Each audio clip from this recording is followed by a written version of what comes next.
zerenler Çöllerden atsa yar alın karar tavrimi Dağlı taşı sıkıbilminin çekin cevrimi Eyfem benim el vermeyin kaçım görmen doğru mu? Bütün akşam düşümde göğe benim kuşumda Gördüm beni karşımda yedireden atsa yar Men dağı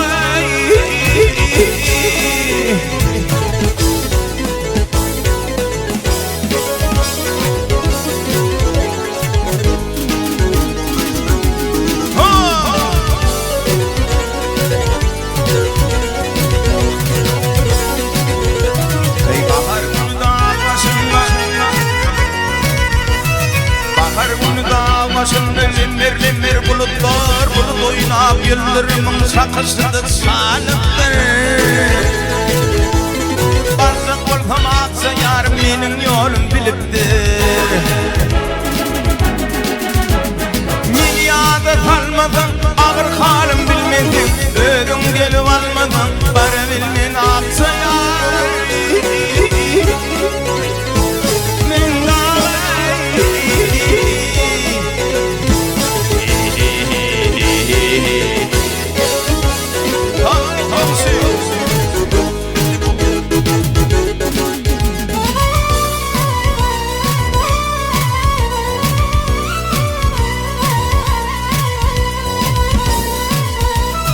Yol yaranna kervanlar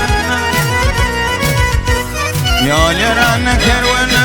Kapın yerde yatmayar Çöllemeden mergenler çenemeden atmayar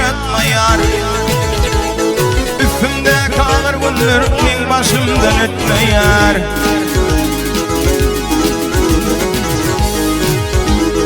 Sana gidip pilaya yalvar ben Hudaya Ömrüm geçirdim ayetana dirmen atsa yar Men dağı Hey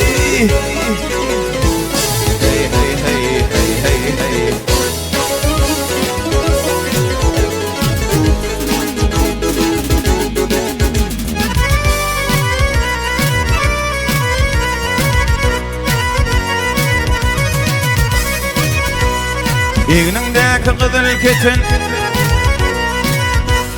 İğnindeki kızıl keten Göğe yoksun atya zapak İzmi zalim kalmadı Yeni tamam keten Ey kalkayana atsamadın benim bir kara yıkıp Koşulup yazılıp hem çözülüp İki tane iyisini yazasana